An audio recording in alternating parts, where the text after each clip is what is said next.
Andrew, welcome back. Last time we got together, we were discussing Hans' question, what's the key issue that's coming across the minister's desk today? And we moved through the centrality of Scripture. Today, you're going to bring up three other key ones that ministers should have in their sights. What do you want to kick us off on? Yeah, three or four. Okay. There's a couple of others I think I do want to pick up. Yeah, I think a big one that we'll be dealing with as pastors, and certainly in planting, this will be part of what we deal with as we gather a core group and set the DNA of who we are as a church. Gender. And I think we're headed for a lot of pain over this issue, and we're going to need to offer more than, the kind of complementarianism versus egalitarianism. If we're going to stand for complementarianism, which we're convinced, of course, is the Bible's presentation, we're going to have to offer more than just men should work and women should stay home and care for the kids. We have to. It hardly sounds like complementarianism, yeah. Yeah, and it's not the biblical picture.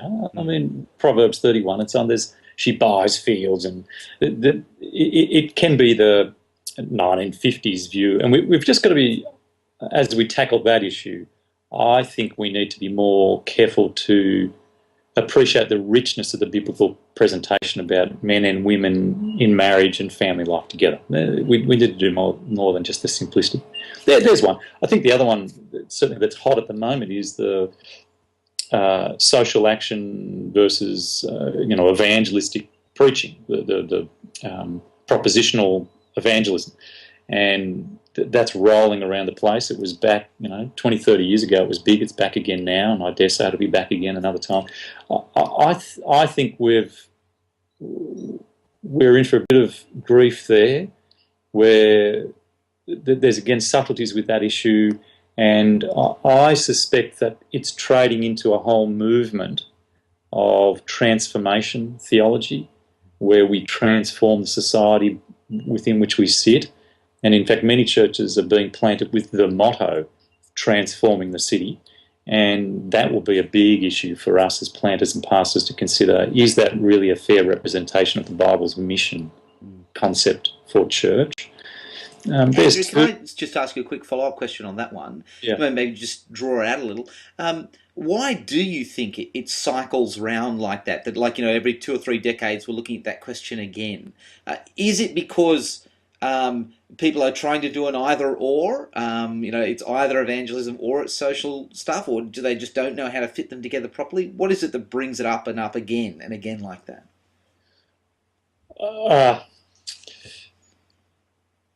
The first reaction I have, which I may change on consideration, the first reaction I have is because the biblical position is, in my view, the biblical position doesn't sit well with what the community would want us to be as a church. So that the non-Christian world is much more impressed with a church that does what it thinks it should be doing, which is helping the community live this life here and now. And so it's very hard to maintain. The best way to help the community is to bring an eternal word of rescue and transformation, which will bring you into life eternally. It's very hard to keep that clear mind. It's the Mark chapter 1 where Jesus is confronted with the sick, and they're pressing in upon him. The apostles heal the sick. Jesus can heal them. He can make a difference. And Jesus is off praying very early before it's light. They find him and say, "What are you doing?" And Jesus says, "I'm going to go preach the gospel in other towns." So he says no to the transforming and healing of the sick for the sake of preaching the gospel. I think the apostles were all scratching their heads. And I think the community weren't applauding.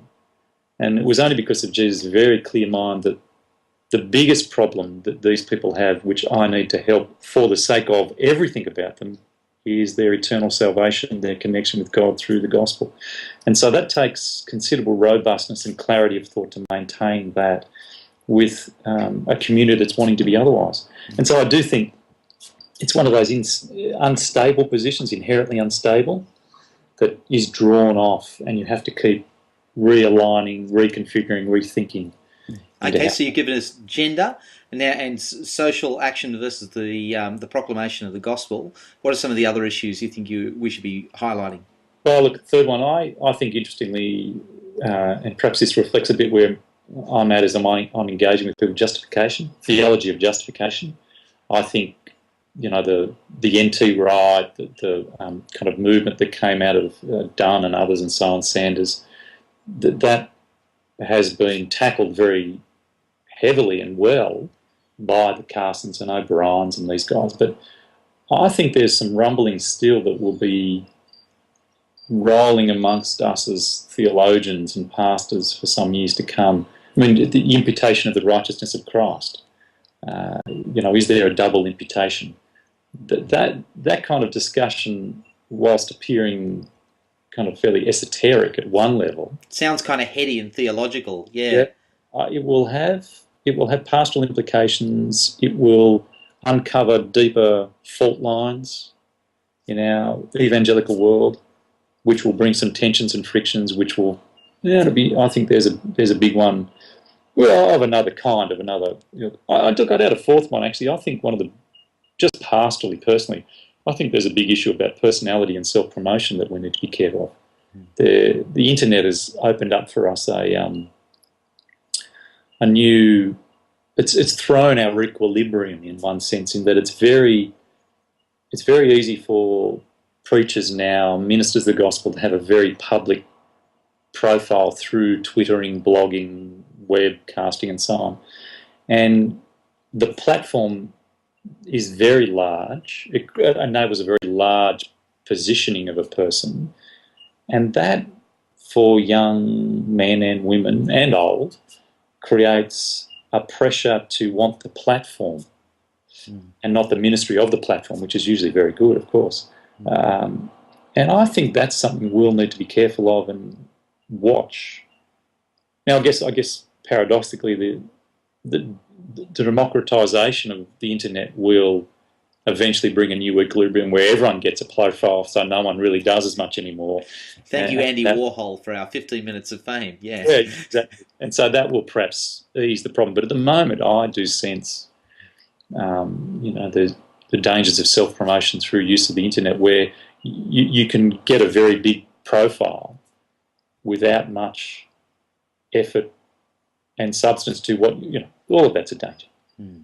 There you go. There's a bunch. Well, there's a few things to think on. Look, if you want to put a profile question or a style sort of a problem you think might be facing the church today to Andrew, fire us off a question to this email address, which is coming up on your screen now. Andrew will give it his very best, and if not, he'll change his position the following week, and we'll all know what to think.